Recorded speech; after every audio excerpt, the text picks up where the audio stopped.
যুবক মানুষগুলি বৃদ্ধ হয়ে যাবে, কাঁচা চুলগুলি সাথে সাথে পেকে পেকে সাদা হয়ে যাবে।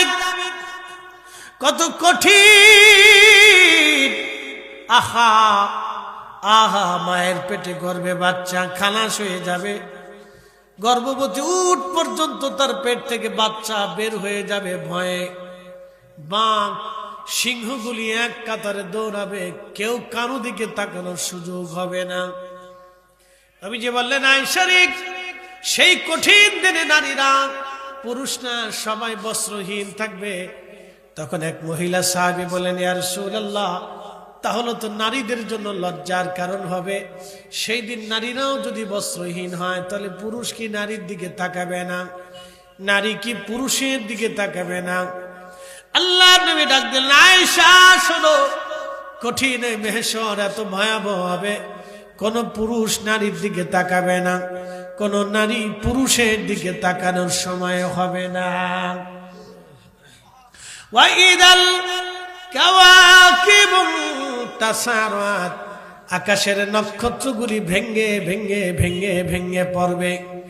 মনে রাখেন, পৃথিবী যত বড়, 13 লক্ষ পৃথিবী এক জায়গা করলে যত বড় হবে, একটা সূর্য হলো তত বড়। 200 কোটি সূর্যকে এক জায়গা করলে যত বড় হবে, একটা ব্ল্যাক হোল নক্ষত্র তার চাইতেও বহু গুণে বড়। ব্ল্যাক হোলের মতো নক্ষত্র দিয়ে 10,000 কোটি 10,000 কোটি নক্ষত্র দিয়ে আমার আল্লাহ একটা মহাবিশ্ব রচনা করেছেন। এই মহাবিশ্বের নাম হচ্ছে মিল্কি ওয়ে, বাংলায় বলে ছায়াপথ। উত্তর দক্ষিণ মেরুতে রাতের আধারে অসংখ্য তারার মেলা দেখা যায়। হে যুবক ছেলেরা, ছাত্র ভাইয়েরা, বোনেরা, ভালো করে শুনে নাও। উত্তর দক্ষিণ মেরুতে রাতের আকাশে অসংখ্য তারার মেলা দেখা যায়। এই তারার মেলাটাকেই বলা হয় ছায়াপথ। দেখলে মনে হবে 2, 4, 500, 1000 তারার মেলা। এখানে না, এখানে 10,000 কোটি নক্ষত্র দিয়ে আমার রব, আমার আল্লাহ মিল্কি ওয়ে বানায় রাখছে। গ্যালাক্সি বানিয়েছে। মিল্কি ওয়ে এবং গ্যালাক্সির মতো মহাবিশ্বে, মহাশূন্যে আরো 10,000 মহাবিশ্ব আছে। এই জন্য নবীকে শুধু যদি বিশ্ব নবী বলা হয়, তাহলে সেটা হবে ভুল। আমার নবী শুধু বিশ্ব নবী না, আমার নবী রাহমাতুল লিল আলামিন, তামাম কুল কায়নাতের নবী। কথা বলেন ঠিক কি না?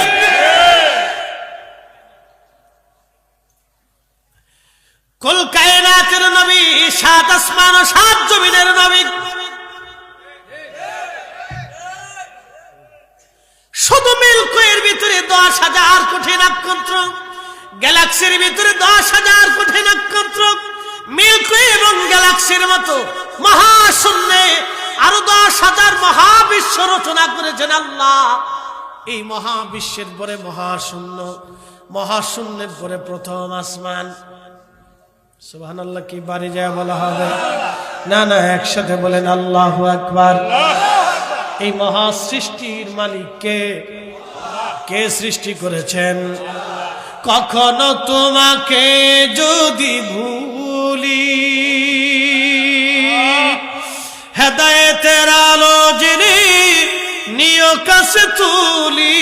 কখনো তোমাকে যদি ভুলি, হেদায়েতের আলো জেনে নিয় কাছে তুলি। ঠাই দিও প্রিয়তম অগমহিয়ান, তুমি রহমান, তুমি মেহেরবান। অন্ধ গাহে না শুধু তোমারি গুণগান, অন্ধ গাহে না শুধু তোমারি গুণগান। বুঝেও বুঝে না তবু শান, তুমি রহমান, তুমি মেহেরবান। লা ইলাহা ইল্লাল্লাহ।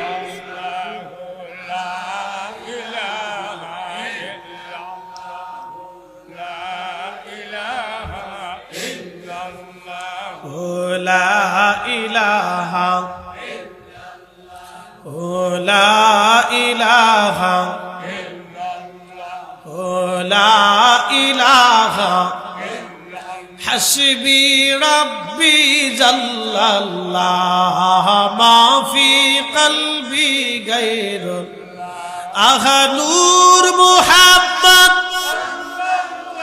বলি নূর মুহাম্মদ বলি লা ইলাহা ইল্লাল্লাহ লা ইলাহা ও লা ইলাহা লা ইলাহা ইল্লাল্লাহ মুহাম্মাদুর রাসূলুল্লাহ সাল্লাল্লাহু আলাইহি ওয়াসাল্লাম ওয়া ইদাল কাওয়াকিবু তাসারাত সেই দিন ওই নক্ষত্রগুলি ভেঙে ভেঙে ভেঙে ভেঙে ভেঙে ভেঙে পড়তে থাকবে। সিঙ্গারবিলবাসী, বিজয়নগরবাসী, না খাওয়া সর্বনাশ, বিজয়নগর তো বড় আছে বোঝা গেল। সিঙ্গারবিলবাসী, আচ্ছা সিঙ্গারবিল কে? এই সিঙ্গার লাগে তো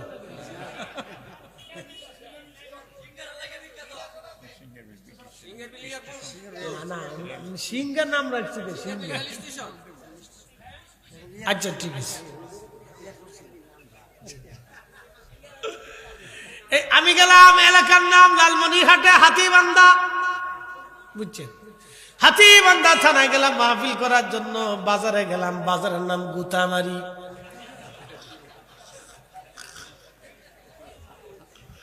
আমি কি ব্যাপার, আপনারা কি গুতা মারেন নাকি? হুজুর না, গুতা মারি না। তাহলে বাজারের নাম গুতামারি কেন? হুজুর কে যেন গুতাইছিল আগে, বুঝতে পারছেন? আমি সিঙ্গের বিল কেন হইলো, বিলের নামটা বুঝলাম, বিল টিল বইল বাউর, সিঙ্গা কেন হইলো এটা বুঝতে পারতেছি না। যাই হোক, যারা নাম রাখছে তাদের পুরস্কার দেওয়ার দরকার। খুব মনোযোগ দিবেন, মূল আলোচনাতে ফিরে যায় আমি। আল্লাহ বলেন ইদাল কাওয়াকিবু তাসারাত, সমস্ত নক্ষত্ররা যেগুলি ভেঙে ভেঙে ভেঙে ভেঙে পড়তে থাকবে। একসাথে বলা যাবে নাকি আল্লাহু আকবার? বলেন পালানোর জায়গা কোথায়? জোরে বলেন। ঢাকা শহরের যে পরিমাণে বিল্ডিং, আল্লাহু আকবার, চিন্তা করি মাত্র 8 স্কেল। 1 মিনিট ভূমিকম্প হবে মাত্র 8 স্কেলে, অথবা প্লাস 10 থেকে 8-এর ভিতরে স্কেল দিয়ে যদি 1 মিনিট ভূমিকম্প কাঁপুনি দেয় ঢাকা শহরে, আহা, হাজার হাজার বিল্ডিং ভেঙে পড়ে যাবে। মিনিমাম 50 লক্ষ মানুষ 5 মিনিটের মধ্যে মারা যাবে। রক্তগুলি এসে এসে বুড়িগঙ্গা নদী ভরে যাবে। রক্তগুলি এসে এসে বুড়িগঙ্গা নদী ভরে যাবে। বাংলাদেশের এমন কোন বাহিনী নাই যে বাহিনী ঢাকার ভিতর থেকে ভূমিকম্প থেকে মানুষ উদ্ধার করবে, নাই তো। ভিতরে যারা থাকবে তারা 1 মাসের ভিতরে বেরোতে পারবে না। বাহির থেকে ভিতরে যারা যাবে তারা যেতে পারবে না, গেলেও ফিরতে পারবে না। কারণ প্রত্যেকটা রাস্তার এমন মাইনকেসিপা বানাইছে, আমাদের দেশের ভবিষ্যৎ কোনো পরিকল্পনা নাই, কোনো পরিকল্পনা নাই। এমন মাইনকেসিপা, হাইটে যাওয়া যায় না। ওইখানে একটা রিক্সা যদি পড়ে থাকে আর গাড়ি লড়ে না। ব্রাহ্মণবাড়িয়ার রাস্তা জীবনে কোনোদিন ভালো হইল না, কুটুর কুটুর।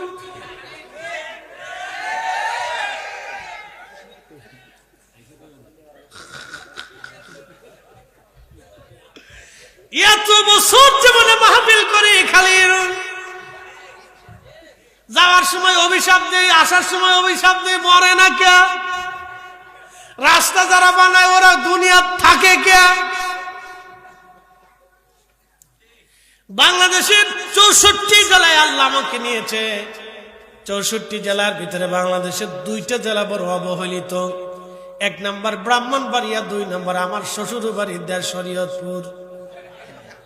যদি বাড়িওয়ালা বর্ষণে তাহলে আর খাতি দিবে না, বিপদ আছে।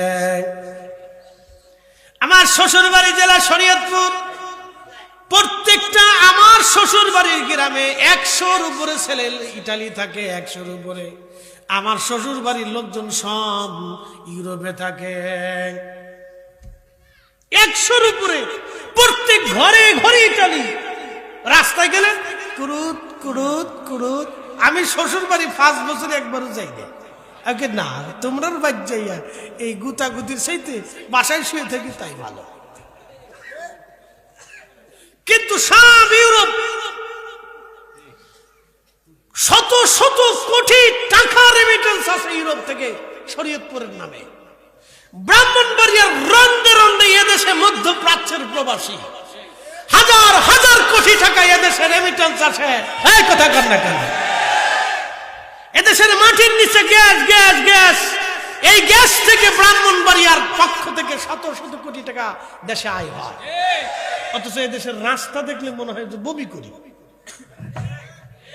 কি আসতে কোন কেন জোরে বলো? এদেশের রেমিটেন্স যা আছে তার লভ্যাংশ দিয়ে, ট্যাক্স দিয়ে যদি এদেশের রাস্তা বানানো হয় তো স্বর্ণ দিয়ে বানানো যায়। এই 2টা জেলা এত পরিমাণে রেমিটেন্স বিদেশ থেকে আসে, তারপরে 2টা জেলা অবহেলিত। কোন থানার রাস্তা একটু সুবিধার জন্য না, কুরুত কুরুত কুরুত কুরুত কুরুত। আপনি জামালপুরে চলে যান, একটা কৃষি প্রধান এলাকা, গরিব মানুষ, ঘরে ঘরে গরিব, তার রাস্তা দেখলে মনে হয় শুয়ে থাকি। চুয়াডাঙ্গা চলে যান, রাস্তা কত সুন্দর। কুষ্টিয়া চলে যান, রাস্তা কত সুন্দর। উত্তরবঙ্গে চলে যান, আপনি যাওয়ার পরে মনে হবে রাস্তার ভিতরে শুয়ে থাকি। ছাগল রাস্তার উপরে ঘুমাই রয়েছে, ছাগলে ঘুমায় আরামে, ছাগলে উয়ে রয়েছে। এত সুন্দর সুন্দর রাস্তা।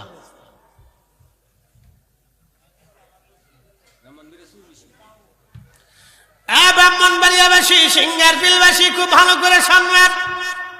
না কষ্ট হইতেছে আপনাদের? বিরুদ্ধে কয়ে ফেললাম? পক্ষেই তো করতেছি, বিরুদ্ধে করতেছি না।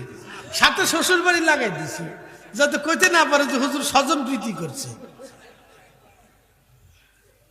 না, সারা বাংলাদেশে 2 জন।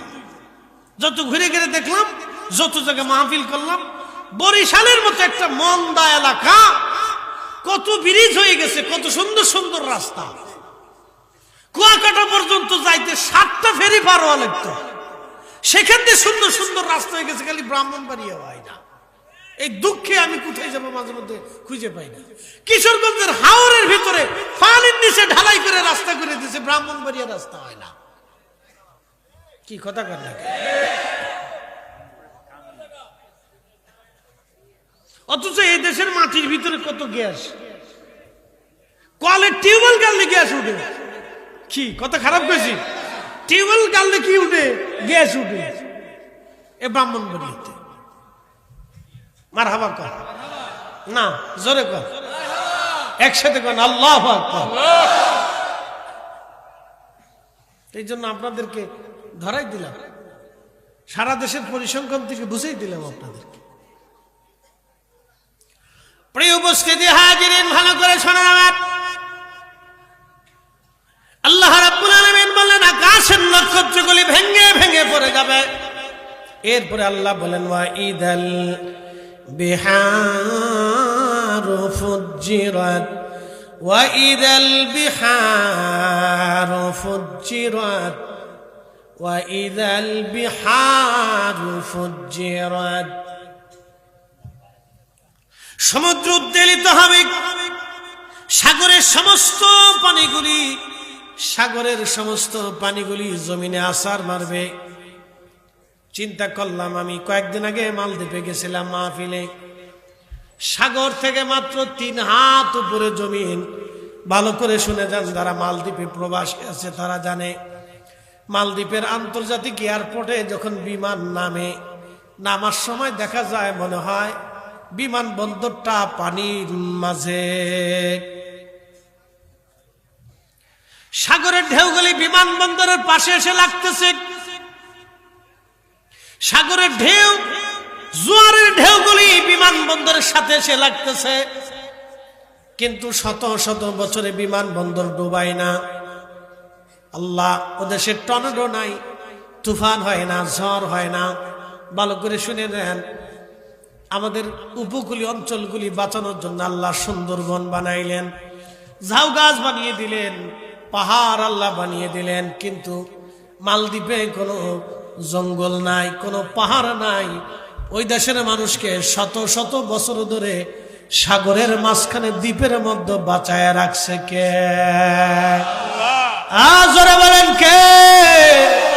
শুধু মাছের উপরে নির্ভর করে একটা দেশ এত উন্নত, ওদের 1 টাকা আমাদের 6 টাকা। শুধু মাছ আর পর্যটন, এছাড়া আর কিচ্ছু নাই। আমাদের দেশে কয়লা আছে, গ্যাস আছে, তেল আছে, ধান আছে, ফসল আছে, এরপরে আমাদের দেশের রেমিটেন্স যোদ্ধা আছে। সারা পৃথিবীতে প্রায় কোটির উপরে বাংলাদেশি সারা পৃথিবীতে বসবাস করে। সারা পৃথিবীতে 1 কোটির উপরে বাংলাদেশি সারা পৃথিবীতে থাকে। পৃথিবীর বিভিন্ন দেশ থেকে তারা দেশের রেমিটেন্স পাঠায়। তারপরও আমাদের ভাগ্যের উন্নয়ন হয় না। ওরা দ্বীপ অঞ্চলে শুধু টুরিস্টের উপরে, ট্যুরিজমের উপরে ব্যবসা করে আর মাছ বিক্রি করে তারা এত ধনী হয়ে গেল। আমি ঘুরলাম, 100% মুসলমানের মাথায় টুপি নাই, বড় বড় চুল, একবারে পিঠ পর্যন্ত চুল। আমি বললাম এই চুল একা, এটা হিজলা না বেড়া? হুজুর এটা বেড়া। বলি এত বড় চুলকে বেড়ি মানুষের মতো ওরা বড় বড় চুল রাখে? আমি বললাম যারা বাংলাদেশে তৌহিদি জনতার নাম দিয়ে মানুষের চুল কাটতেছে, ওদেরকে এই দেশে পাঠায় দাও চুল কাটার জন্য। কি কথা খারাপ করছি?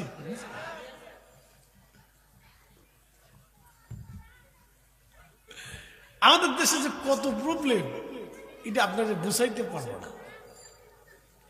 100% মুসলমানের দেশ মালদ্বীপ, 100% মুসলমানের মাথায় টুপি নাই, দাড়িও খুব কম পাবেন।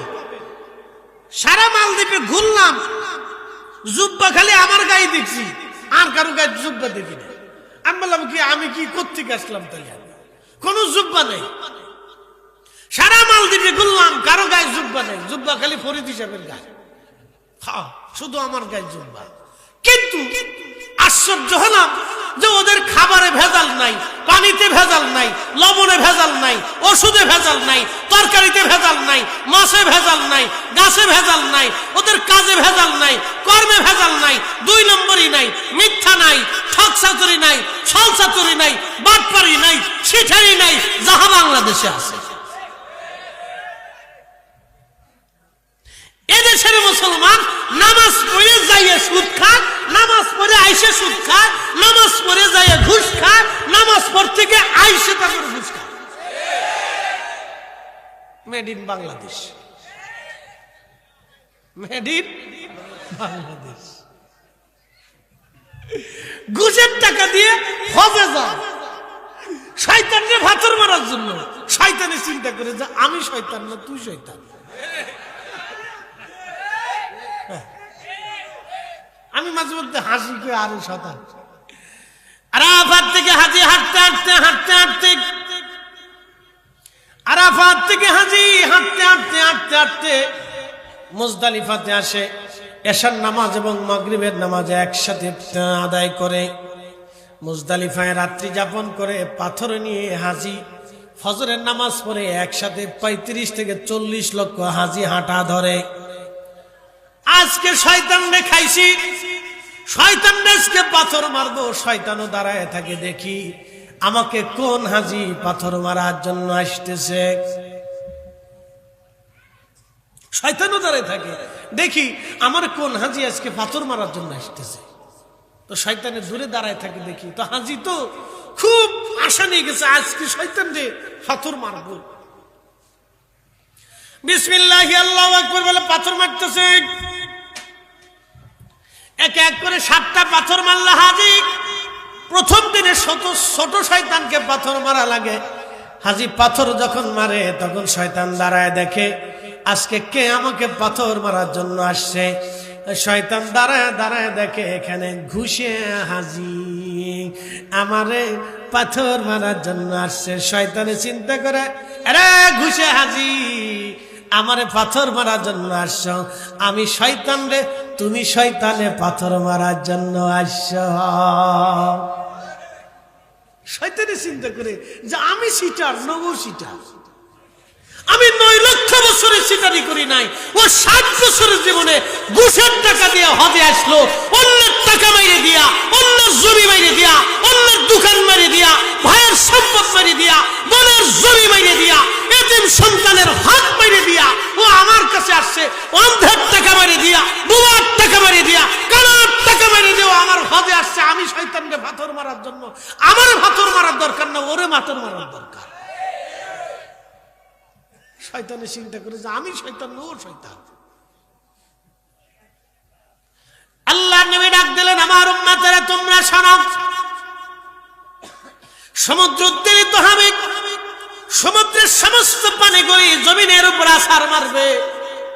আপনারা সেই সুনামির কথা মনে আছে কিনা জানি না, ছোট ছোট ছেলেরা ওরা সুনামির ইতিহাস হয়তো ভুলে গেছে, স্মৃতি থেকে মুছে গেছে সুনামি।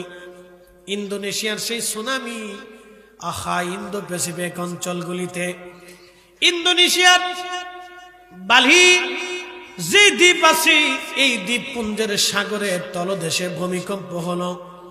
ভূমিকম্প হওয়ার কারণে সাগরের তলদেশ উঁচু হয়ে গেল। সাগরের কোটি কোটি মন পানিগুলি Indonesia, Philippines, Brunei, Malaysia, Thailand, Laos, Vietnam, চীন, মায়ানমার, বাংলাদেশ, শ্রীলঙ্কা, এরপরে আপনার মালদ্বীপ, এই বিরাট উপকূলের মধ্যে আঘাত করলো পানি। ১.৫ লক্ষ মানুষ সাগরে পানির সাথে ভাসিয়ে নিয়ে চলে গেল। আল্লাহ বলেন, ওয়া ইদাল বিহারু ফুজ্জিরাত, সাগর উদ্দোলিত হবে, সেই দিন পালানোর মতো কোনো জায়গা থাকবে না। কথা বলেন ঠিক কিনা? কঠিন সিঙ্গার বিলবাসী, এত সময় আপনাদেরকে নিয়ে আমি কিছু কিছু কথা আপনাদের সামনে তুলে ধরলাম। আল্লাহ নবী ডাক দিলেন, আমার উম্মতেরা, ওই কিয়ামত কায়েম হয়ে যাওয়ার পরে আহা, সূর্যটা মাথা বরাবর চলে আসবে, আর সূর্যের উত্তাপ হবে দুনিয়ার সূর্য থেকে 70 গুণ বেশি। দুনিয়ার সূর্যটা 200 কোটি ডিগ্রি সেলসিয়াস, মাত্র 12 থেকে 13 হাজার ডিগ্রি সেলসিয়াস তাপমাত্রায় এই লোহাটা গলে পানির মতো নরম হয়ে যায়। 200 কোটি ডিগ্রি সেলসিয়াস এই সূর্যটা আল্লাহর আকাশ থেকে উদ্গীরিত দিবে। ইয়া রাব, নবীজি বললেন, মানুষ ঝলসে যাবে না। সেই দিন মানুষের শরীরের ভিতর থেকে ঘাম বের হয়ে আসবে। যদি কখনো হজে যান, আরাফা থেকে আপনি যদি হাঁটা শুরু করেন, আরাফা থেকে হাঁটা শুরু করলাম, হেঁটে হেঁটে মুজদালিফা, মুজদালিফা থেকে হেঁটে হেঁটে জমারাত, জমারাত থেকে আমি হেঁটে হেঁটে হেরেমে আসলাম, হেরেমে এসে তারপরে আবার তাওয়াফ করলাম, 7 তাওয়াফ করে এরপরে আবার সাই করলাম, সাই করলাম, হোটেলে গেলাম, হালাল হলাম, হোটেলে গেলাম, হালাল হলাম। এরপরে হোটেলে যাওয়ার পরে আমি গোসল করতে গেলাম, গোসল করতে যাওয়ার পরে দেখি, পেশাবখানায় ঢোকার পরে দেখি, কালকে থেকে এই পর্যন্ত যত পানি পান করলাম সব পানিগুলি ঘামের সাথে বের হয়ে গেছে, আমার পেশাব হলুদ হলুদ হয়ে গেছে। কিয়ামতের ময়দানে পানির উত্তপ্ত সূর্যের তাপে মানুষের শরীরের ভিতর থেকে নির্যাস বেরিয়ে বেরিয়ে থুতনি পর্যন্ত ঘামে ডুবে যাবে। নবীজি বললেন, উম্মত, সেই দিন কোথায় তুমি পালাবা? কোনো জায়গা নাই, শুধু একটা মাত্র জায়গা আল্লাহ বরাদ্দ করে দিবে, সেটা আরশে মুআল্লার ছায়া। বলেন না ইয়া রাসূলুল্লাহ, শ্রেষ্ঠ নবী দিলাম রে তরিয়ে নিতে রোজ হাসরে, ঠিক কিনা? শ্রেষ্ঠ নবী দিলাম রে তরিয়ে নিতে রোজ হাসরে, পথ না ভুলি তাই তো দিলে পাক কোরআনের বাণী, খুদা তোমার মেহেরবানি। সুন্দর ফল মিঠা নদীর পানি, খোদা তোমার মেহেরবানি। বেশি লম্বা করে কষ্ট দেব না, একটা লোক লাড়াচাড়া দিবেন না, বসবেন। আপনাদেরকে নিয়ে আমরা একসাথে দোয়া করব। বেশি একেবারে লম্বা হবে না, যেহেতু কিয়ামতের মাঠের আলোচনা দিয়েছেন, একটু বুঝাই দিয়ে যাই সেই মাঠ কত ভয়ানক হবে। আল্লাহর নবী বলেন, আমার উম্মতেরা রে, তোমরা কি জানো সেই দিনটা কত বড় হবে? তারুজুল মালাইকাতু ওয়ার রূহু ইলাইহি ফি ইয়াউমিন কানা মিকদারুহু 50 আলফা সানা। দুনিয়ার 50,000 বছর এক জায়গা করলে যত বড় হবে, হাসরের একটা দিন হবে তত বড়। হাসরের একটা দিন হবে তত বড়, একটা দিন তত বড়। আল্লাহর নবী ডাক দিয়ে বলেন, উম্মত রে, সেই দিন মানুষের ঘাম বেরিয়ে, জিহ্বা বেরিয়ে, কুকুরের জিহ্বার মতো জিহ্বাটা লাড়তে চলতে থাকবে, ঝুলতে থাকবে। কুকুর যেমন জিহ্বা দেখবেন ঝুলতে থাকে, মানুষের জিহ্বা তৃষ্ণায় ওইভাবে ঝুলতে থাকবে। মানুষ পাগল পারা হয়ে যাবে, পেরেশান হয়ে যাবে। নবীজি বলেন, উম্মত রে, 3 জায়গায় মানুষ কেউ কারো কথা মনে রাখবে না। 1 নাম্বার, মিজানের পাল্লা ছেলে মার কথা মনে রাখবে না, মা ছেলের কথা মনে রাখবে না, বন্ধু বন্ধুর কথা মনে রাখবে না, বাবা সন্তানের কথা মনে রাখবে না, স্বামী স্ত্রীর কথা মনে রাখবে না, স্ত্রী স্বামীর কথা মনে রাখবে না। মিজানের পাল্লাতে 2 নাম্বার, ডান হাতে বাম হাতে আমলনামা দেওয়ার সময় কেউ কারো কথা মনে রাখবে না। 3 নাম্বার, ফুলসিরাতের ঘাট যেই সময় পার হবে রে, এই সময় কেউ কারো কথা মনে রাখবে না। বন্ধুরে, আমার জুমার মসজিদে 4 থেকে 5,000 মুসল্লি প্রত্যেক জুমাতে হয়। আমার হাউজিং মসজিদ, সব কোয়ালিটির মুসল্লি আমার হাউজিং এর ভিতরে আছে। একেবারে শিল্পপতি থেকে মিসকিন পর্যন্ত, আবেদ থেকে জাহেদ থেকে শয়তান পর্যন্ত সব মুসল্লি আমার হাউজিং এর ভিতরে আছে। কারণ এটা হাউজিং। খুব মনোযোগ দিবেন মুসলমান। আমি একদিন আমার ইমাম সাহেব হুজুর আফসোস করে বলেন, হুজুর, করোনার সময়ে আমি মসজিদে মুসল্লি মারা গেল, হুজুর গোসল করাইলাম, জানাজার নামাজ পড়াইলাম, ছেলেটাকে বারবার ফোন দিলাম, ধনী ব্যক্তির ছেলে। ফোন দিয়া বললাম, আল্লাহর বান্দা, তোমার বাবাটা আজকে আমরা দাফন করাইছি, কাফন পরাইছি, কবরে নিয়ে যাব গোরস্থানে, তুমি একটা বার দেখে যাও। ছেলেটা বলল, হুজুর, আপনারা কাফন দাফন করছেন, এবার দাফনও আপনারা সেরে দেন। আমি আর আমার বাবাকে দেখতে যাব না, করোনার কারণ আছে। আমি বারবার বললাম, একটা বার দূর থেকে বাবার চেহারাটা দেখে যান।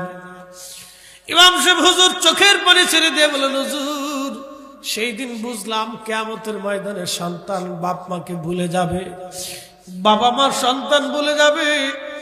আমি 10 বার ছেলেটাকে ফোন দিয়ে বললাম, ও আল্লাহর বান্দা, একটা বার আপনার বাবার চেহারাটা আপনি দেখে যান।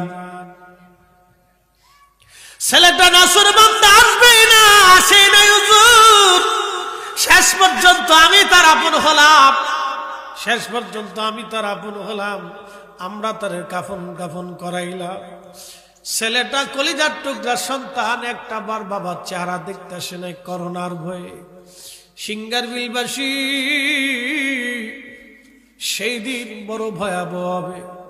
আল্লাহর নবী ডাক দিয়ে বলেন, উম্মত রে, মা সন্তান ভুলে যাবে, সন্তান মা ভুলে যাবে, বন্ধু বান্ধব সবাইকে ভুলে যাবে। আমাদের মামা ঘাটে এক সময় লঞ্চ ডুবে গিয়েছিল, পদ্মা সেতু হওয়ার আগে। লঞ্চ ডুবিতে কয়েকশো মানুষ ওই পদ্মার পানির ভিতরে ডুবে গেল। পদ্মা নদীতে যখন তুমুল আকারে স্রোত হয়, বর্ষা হয়, তখন পদ্মার ভিতরে বিরাট স্রোত হয়। স্রোতের গর্জন শোনা যায়। একটা ভয়াবহ নদী পদ্মা। পদ্মা নদীকে আগে মানুষ বলতো সর্বনাশা নদী, তার মানে এই নদীর এত স্রোত, নদীর তলদেশ দিয়ে এত পরিমাণে স্রোত হয়, কোনো কিছুই স্রোতের আওতার ভিতরে পড়ার সাথে সাথে 1 মিনিটের ভিতরে 1 কিলোমিটার পর্যন্ত চলে যাবে, এত পরিমাণে স্রোত হয়। পদ্মা নদীতে লঞ্চ ডুবে গেল। লঞ্চ ডুবে যাওয়ার পরে লঞ্চ থেকে ফিরে বেঁচে ফেরা এক বাবা নদীর পাড়ে এসে কাঁদে। সাংবাদিকরা বলল, আপনার কে হারিয়েছে, কে মারা গেছে? লোকটা শুধু কাঁদতেছিল, আমার সব শেষ হয়ে গেল, আমার কিছু নাই, আমার জীবনের সব আমি হারিয়ে ফেলছি। সাংবাদিকরা বলল, কে কি মারা গেছে আপনি কি বলবেন? লোকটা কাঁদে আর বলে, সাংবাদিক, আমি লঞ্চের ভিতরে জানালার পাশে ছিলাম, আমার কোলের মধ্যে আমার ছোট্ট মেয়েটাকে নিয়ে আমি বসেছিলাম, আমার স্ত্রী আমার পাশেই বসা ছিল, আমার আরেকটা ছেলে সন্তান ছিল, আমার স্ত্রী ছেলে সন্তানকে নিয়ে বসে আছে। ভদ্রলোক কাঁদে আর বলে, সাংবাদিক, লঞ্চটা যখন কায়েত হয়ে ডুবে গেল তখন পদ্মার পানি ঘোলা, পদ্মার পানির ভিতরে সাথে বালি আসে, পানির ভিতরে চলে গেল লঞ্চ। আমি জানালা চেপে ধরলাম বের হওয়ার জন্য, এক হাতে আমার কলেজার টুকরা মেয়ে, আর এক হাত দিয়ে জানালা চেপে ধরলাম। এখন আমি নিজের সাথে যুদ্ধ শুরু করলাম, যদি মেয়েটাকে ধরে রাখি তাহলে আমিও বের হতে পারবো না, মেয়েটাও মারা যাবে, আমিও মারা যাব। তখন উনি বলল, আমার স্ত্রী আমার সন্তান ওই পানির ভিতরে ঘোলা পানির মধ্যে কোথায় হারিয়ে গেল জানি না। আমি আমার নিজের সাথে যুদ্ধ করতে লাগলাম, কলিজার টুকরা মেয়েটাকে সাথে ধরে রাখলাম, আর লঞ্চের জানালা ধরে রাখলাম বের হওয়ার জন্য। কিন্তু দেখি প্রচন্ড স্রোতের চাপে আমি যদি আমার ছোট্ট মেয়েটাকে ধরে রাখি তাহলে আমি মারা যাব। এই চিন্তা করে কিছু সময় নিজের সাথে যুদ্ধ করলাম, হেরে গেলাম। সাংবাদিক, নিজের কলিজার টুকরা মেয়েটাকে পদ্মা নদীর মধ্যে আমি ছেড়ে দিলাম। নিজে বাঁচার জন্য আমি লঞ্চ থেকে বের হয়ে আমি চলে আসলাম। আমি বাবা, নিজের সন্তানটাকে বাঁচাইতে পারি নাই, আমি ব্যর্থ, আমি সব হারাইছি। লোকটা কেঁদে কেঁদে অজ্ঞান হয়ে যাচ্ছিল আর বলল, সাংবাদিক, আমার জীবনে সব হারাইছি, আমার কিচ্ছু নাই। আমি এমন এক বাবা, নিজের হাতে কলিজার টুকরা মেয়েটাকে পদ্মা নদীর পানির মধ্যে ছেড়ে দিয়ে আসছি। আল্লাহ নবী ডাক দিয়ে বলেন, সাহাবীরা রে, কিয়ামতের ময়দানে এত ভয়াবহ হবে, সন্তান মা বলবে, মা সন্তান ভুলে যাবে, বাবা ভাই সন্তান বলবে, ভাই বোনকে বলবে, স্বামী স্ত্রীকে বলবে, স্ত্রী স্বামী বলে যাবে। আল্লাহ নবী ডাক দিয়ে বলেন, আমার উম্মতরা গো, সেই দিন মানুষ পাগল পারা হয়ে ছন্নছাড়া হয়ে দৌড়াবে। আমি নবী, উম্মতের জন্য আমি নবীজি পাগল পাড়া হয়ে যাব। আমার উম্মতরা রে, মিজানের পাল্লার পাশে আমার উম্মতরা দাঁড়ায় থাকবে, মিজানের পাল্লার দিকে তারা করুণ দৃষ্টিতে তাকায় থাকবে। আজ নেকের পাল্লা ভারী হয় নাকি গুনার পাল্লা ভারী হয়? ঠিক ওই সময় আমি নবী আমার উম্মতের মিজানের পাল্লার পাশে আমি নবী দাঁড়ায় থাকবো। সাহাবীরা রে, আমার উম্মতের নেকের পাল্লা গুনার পাল্লা যখন ওজন হবে, যখনই আমি দেখবো আমার উম্মতের নেকের পাল্লা হালকা হয়, আমি নবী নিজে কালেমা শরীফ দিয়া আমার উম্মতের নেকির পাল্লা গুলি ভারী বানায়া দেব। আল্লাহু আকবার! চিৎকার মেরে বলেন আল্লাহু আকবার! চিৎকার মেরে বলেন ইয়া রাসূলুল্লাহ! তিনি রাহমাতুল লিল আলামিন, রাহমাতুল লিল আলামিন, রাহমাতুল লিল আলামিন। তিনি রাহমাতুল লিল আলামিন। ভালোবাসলে নবীকে বাসেন, পক্ষ নিলে নবীর নেন, জীবন দিলে নবীর জন্য দেন, গান গাইলে নবীর গান গান। যদি কখনো খন্দকে যান, খন্দকের পাহাড়ের পিছনে একটা পাহাড় আছে, জাবাল আবু সিলা। এই জাবাল আবু সিলাতে একটা ছোট্ট গুহা আছে। এই গুহার ভিতরে নবীজি 3 দিন 3 রাত সেজদার মধ্যে পড়ে কাঁদলেন, ইয়া রব, হাবলি উম্মতি, ইয়া রব হাবলি উম্মতি। আল্লাহ আমার উম্মত গুনাহগার, আমার উম্মত গুনাহগার। ও সিঙ্গার বিলবাসী, কবর হাসর বড় কঠিন জায়গা, বড় ভয়াবহ জায়গা। বন্ধু, কেউ কারো হতে চাবে না, কেউ কারো হতে চাবে না। বাঁচতে যদি চান, ভয়াবহ দিন থেকে যদি বাঁচতে চান, অবশ্যই আল্লাহ এবং নবীকে খুশি করে যাওয়াটা বুদ্ধিমানের কাজ। আল্লাহ তৌফিক দান করুন। আওয়াজ তুলে জোরে বলেন আমিন। হে রাসূল, তোমায় ভালোবাসি, অন্তরে শুধু, মুখে নয়। জান্নাতের আশায় নয় হে রাসূল, জাহান্নাম কেউ ডরি না। তোমায় পাওয়ার আশায় মন ছুটে যাই মদিনায়। তোমায় পাওয়ার আশায় মন ছুটে যাই মদিনায়।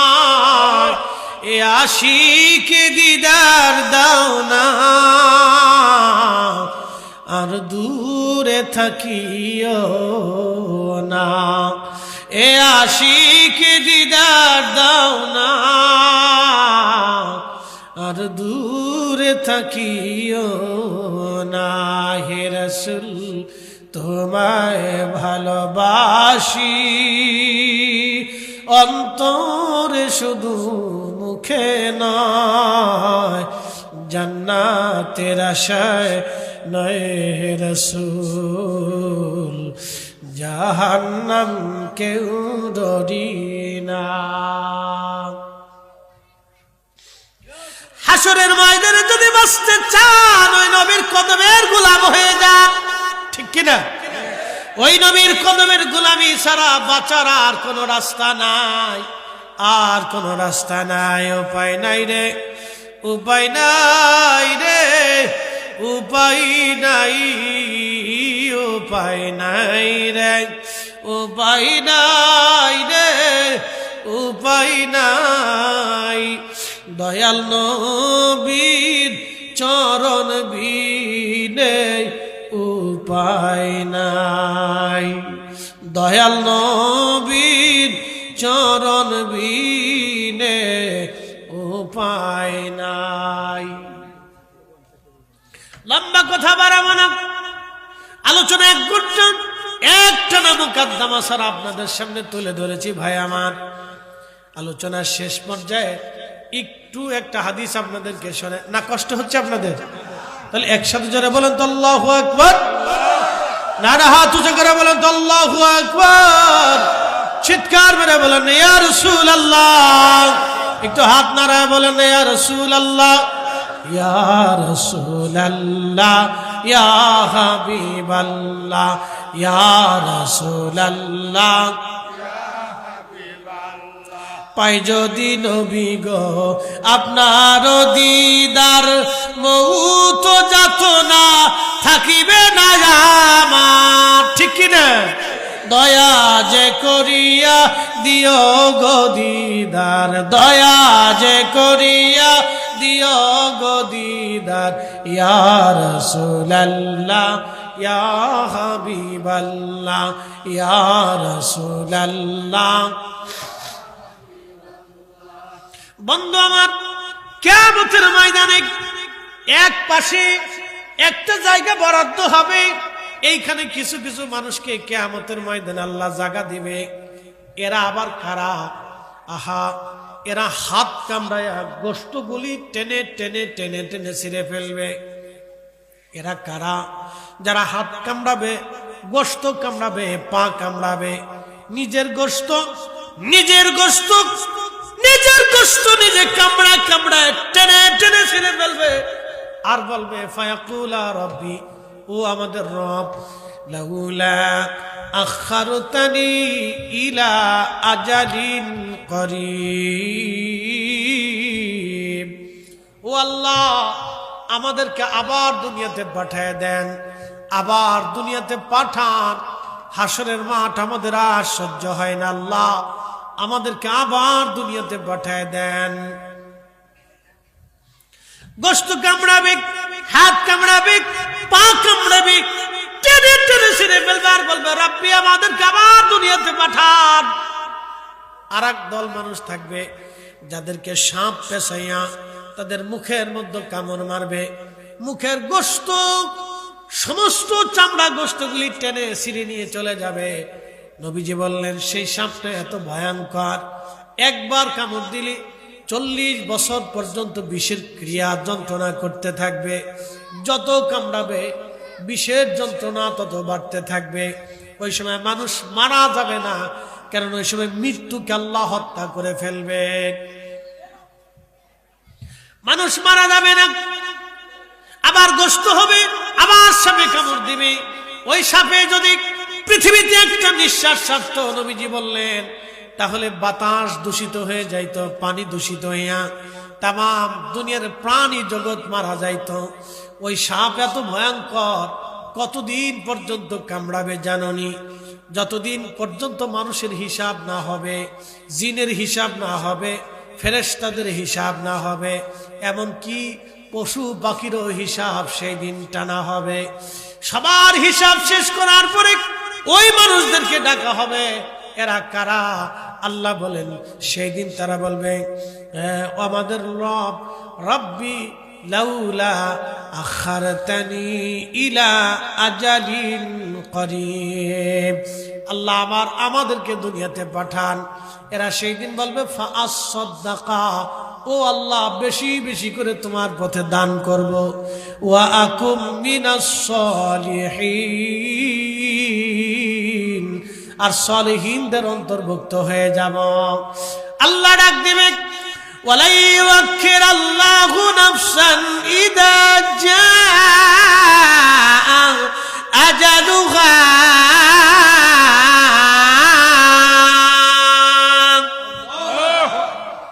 বান্দারে একবার হায়াত পেলে দ্বিতীয়বার আর হায়াত হবে না। হায়াত শেষ হলে দুনিয়াতে থাকতে পারবে না। আর একবার আমার কাছে চলে আসলে দুনিয়াতে আর ফিরে যাওয়া যাবে না। ও একবারই সময়, হায়াত মৃত্যু জীবনে একবার সময়। যারা দুনিয়াতে আল্লাহর পথে দান করবে না, সম্পদ যারা রেখে যাবে তাদেরকে ওইভাবে শাস্তি দেওয়া হবে। আল্লাহর নবী বলেন তুমি যেটা খাও এটা তোমার, তুমি যেটা পরনে পরো এটা তোমার, তুমি যেটা আল্লাহর পথে দান করো এটা তোমার, তুমি যেটা রেখে যাও এখানে আর তোমার কিচ্ছু নাই, সব ওয়ারিসরা ভাগযোগ করে নিয়ে যাবে। তুমি যেটা খাও এটা তোমার, তুমি যেটা পরনে পরো এটা তোমার। এই যে আমি যেটা খাচ্ছি এটা আমি খাচ্ছি। বলেন আমি খাইলে কি আপনি মজা পাবেন? আমি খাইলে আমি মজা পাবো। যে পোশাক আমি গায়ে দিচ্ছি এটা আমি মজা পাচ্ছি, আপনি পাবেন না। আপনি যেটা গায়ে দিচ্ছেন এটা আপনি মজা পাবেন। যেটা আপনি আল্লাহ রাস্তায় দান করে যাবেন, এই দানের নেকি আপনারই হবে, অন্য কারো হবে না, আপনিই পাবেন সেটা। আর মৃত্যু হওয়ার সাথে সাথে যা থেকে যাবে সব ওয়ারিসরা, ছেলেরা মেয়েরা ভাগ করে নিয়ে যাবে। এখানে আপনার কোনো অংশ নেই, কিচ্ছু নেই। এই জন্য আল্লাহর নবী বলেন তুমি যেটা খাও এটা তোমার, তুমি যেটা পরনে পরো এটা তোমার, তুমি যেটা আল্লাহর পথে দান করে দাও এটা তোমার, বাদ বাকি তুমি যেটা রেখে যাও এটা তোমার না, এটা ওয়ারিসটা ভাগ যোগ করে নিয়ে চলে যাবে। এই জন্য সম্পদ অবৈধভাবে উপার্জন করে দুনিয়াতে সন্তানদের জন্য রেখে যাওয়া বুকামি, বুকামি, বুকামি, বুকামি। কথা ঠিক কিনা? এই জন্য সম্পদ আল্লাহর পথে দান করে যাওয়াটা জরুরি। আল্লাহর পথে দান করে যান, আল্লাহর পথে দিয়ে যান। বুদ্ধিমান যারা তারা সম্পদ আল্লাহর পথে রেখে যায়। এই যে মসজিদ আপনাদের চলমান, এই মসজিদের ছাদের দরকার, ছাদ লাগবে। ছাদ করতে গেলে মিনিমাম 5 লক্ষ টাকা লাগবে, একবারে মিনিমাম 5 লক্ষ টাকা লাগবে। কেউ যদি বলেন হুজুর আমি পুরা ছাদ দিয়ে দিব তাহলেও ভালো, আলহামদুলিল্লাহ। কেউ যদি বলেন হুজুর 1 লক্ষ টাকা আমি দিব, তাও আলহামদুলিল্লাহ। একটা লোক উঠবেন না, কিছু সময় পরে দোয়া করে দিব, আমি আমার নিজের জন্য ভিক্ষা চাইতেছি না, আমি আল্লাহর ঘরের জন্য আপনাদের কাছে ভিক্ষা চাচ্ছি। আমি আমার নিজের জন্য চাচ্ছি না, আল্লাহর ঘরের জন্য চাইতেছি। আপনি আমাকে নেকি দিবেন না, আপনি নিজের জন্য আল্লাহর আমানতে জমা করে গেলেন, 1 টাকাও নষ্ট হবে না। 1 টাকাও যদি দেন তাহলে আপনি আপনার নিজেকে দিয়ে গেছেন, কাউকে আপনি দেন নাই। 1 টাকাও যদি দেন আপনি আপনাকে দিয়ে গেছেন। যেটা খান এটা আপনার, যেটা পরনে পড়েন এটাও আপনার, যেটা আল্লাহর রাস্তায় দান করেন এটা আপনার। এরপরে যা আছে এখানে আপনার কিচ্ছু নেই, কিচ্ছু নেই। ইমাম সাহেব হুজুর সিমেন্ট লাগবে 600 বস্তা, ছাদ কি নতুন করে ভাঙ্গে করা লাগবে?